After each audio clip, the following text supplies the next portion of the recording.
Həsrətlik yazğıcı Xalidə İsrail, Hikmətyar İbrahim tayarlığan.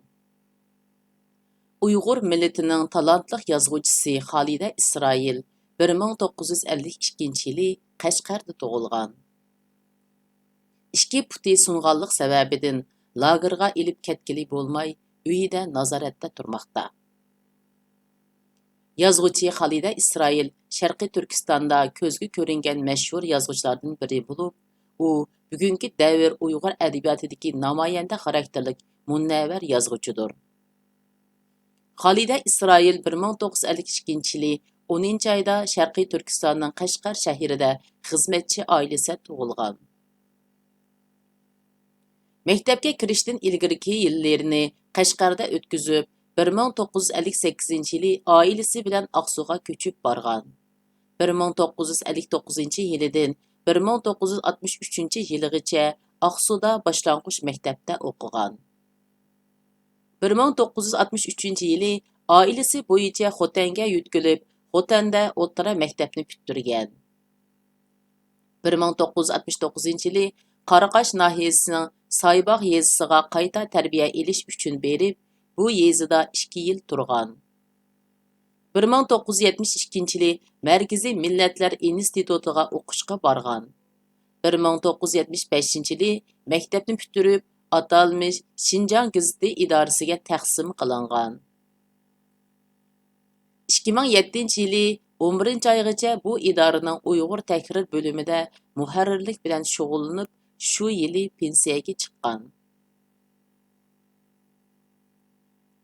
Xitoy hukumati 2016 yılı butkul Sharqiy Turkiston miqyosida boshlagan keng ko'lamlik tutqun qilish harakatidan keyin Xitoy yashinib qolgan va kunlarini kasal azobi va ruhiy azob ichida o'tkazayotgan bu yashangan muhtaram yozuvchini qilchimi ayab qo'ymasdan tutqun qilishga uringan. Xalidə İsrailning salomatligi nacharlashib, chaqliq o'rindiqda o'tirib qolganiga xeyli bo'lg'ashqila, amalsiz holda uyida nazarband ostiga olgan. Yazğıcı Xalidə İsrailning asarlaridagi yuksak badiiy tafakkur, go'zal til mahorati va yenik bayon uslubi sababli o'qirman yazg'uvchining asarlaridan cheksiz zavq va ma'naviy oziq olaydi. U 1987 yılı hayat, eng go'zal xotira qatorliq hikoyalari bilan ijodiyat sepiga kirgan bo'lib, nazarband qilinganға qadar ko'plagan qimmatli hikoya povestlarni e'lon qilgan. Uning Qumluqning tushi, Rangdor quyun, U ko'zlar, Bahorda yoqqan qor, Angırt kuli qatorliq hikoya povestlari yaxshi bahoga erishgan. Keyingi yillarda u yana Orbita, Arman, Maxtum Sula, Timtas shahar qatorliq povestlarni, Tosh shahar, Shaharda Kaliyo qatorliq hikoyalarni yozgan. 2000-yillardan keyin nazarini yangi ijtimoiy temalarga ko'proq qaratib, mash'al ko'targan kishilar, Bahor tivishi, Qalbimdagi hikoya qatorliq povestlarni, Ana daryoni izlab nomli adabiy ziyorat xotirasini, Ufqdagi izlar nomli aslimsini e'lon qilgan. Xalidə İsrailning yaqinqi yillarda yozgan Kashmish 2010 yılı nashr qilingan Qashqar Uyg'ur nashriyati tarafidan, Altun Kash 2015 yılı nashr qilingan Qashqar Uyg'ur nashriyati tarafidan qatorliq 2 romani ilgirki asarlaridimi bek zo'r g'ulg'ula qo'zg'agan. Xalidə İsrailning Altun Kash nomli romani Xitoy doiralari tarafidan eng xatarli kitoblar qatoriga kirgizilib, 2017 yılı yig'ib olingan. Altun Kashda mavjudiyatning qiyinligi, inson psixikasining murakkabligi, g'ayriblik va yodlashishdek mangulik temalar qalamga ilingan. Altun Kashda qaramoqqa ziyonlarning tragediyalik tarixi yozilganlik turg'ini bilan amaliyotda 50 yillardan keyingi butkul ijtimoiy to'pning qalb tarixi qidirib chiqilgan. Xalidə İsrail xonim bu asarda yolg'iz ziyonlarning kashmishlarini emas, balki butkul millatning qalbidagi orzu istaklarini, talpinishlarini, g'oyalarini aks ettirib bergan. Angliyalik Nobel adabiyot mukofoti sohibi Doris Lessning mundaq degan: Haqiqiy yozuvchi üzül-kesil o'zi vakillik qilayotgan to'pqa vakolatan so'zlishi kerak. Xolida Isroil xonim o'zi vakillik qilayotgan ijtimoiy to'pqa, o'zi yashayotgan ijtimoiy jamiyatga vakolatan so'zlagan. Xolida Isroil xonim Oltin kash romani haqida to'xtalib mundaq degan: Bu romanni yozishimdagi maqsad hozirgi kishilarimizni biz qadriga yetmayotgan narsalar ustida o'ylantirishdan iborat. İlgari Şinjan gazetida Xolida Isroil xonim bilan xizmatdosh bo'lib ishlab, hozir Amerikada yashayotgan Jur'at Nizomiddin apandi Xolida Isroil xonim haqida mundaq deydi: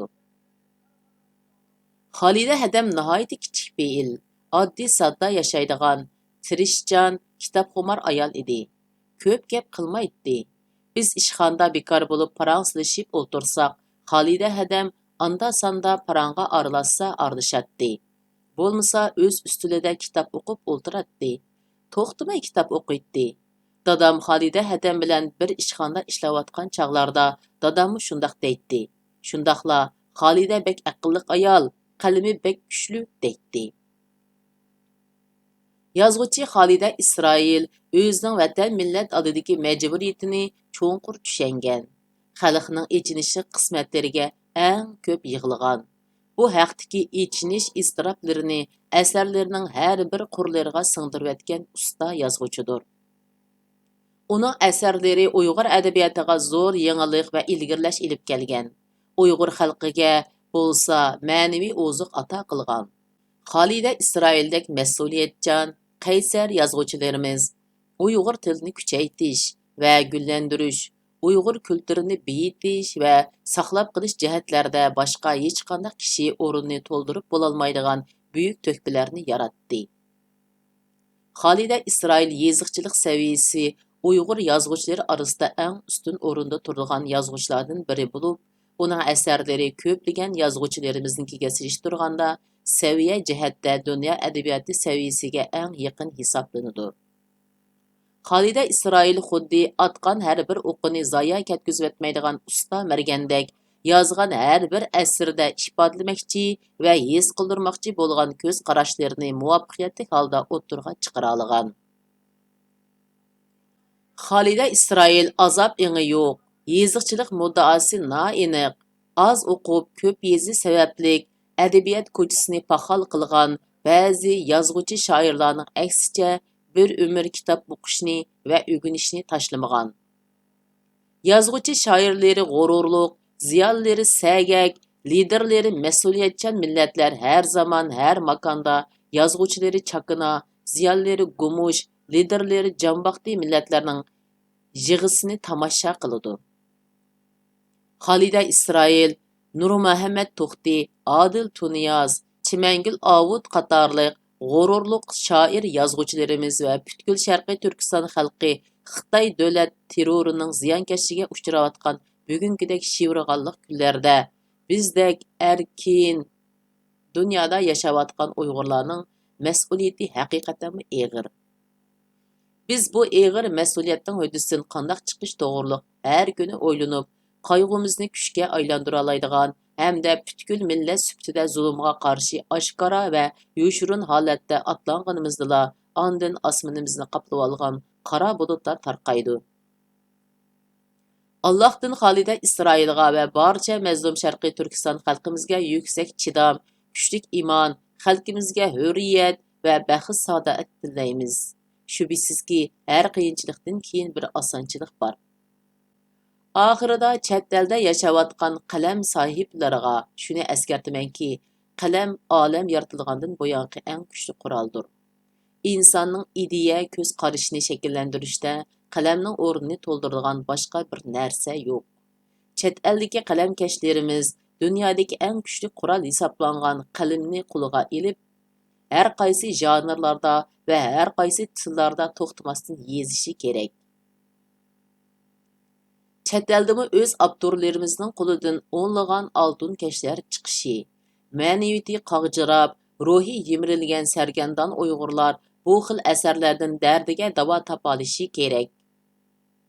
Vatanda yozilgan oltin kash Uyg'urning azobi va dardini qandoq bayon qilgan bo'lsa, biz umid qiladigan chet elda yezilib nashr qilingan oltin kashlarmi o'xshashla Uyg'urning dardi, qimmat qarishi va orzusini dunyoga tunutishi kerak.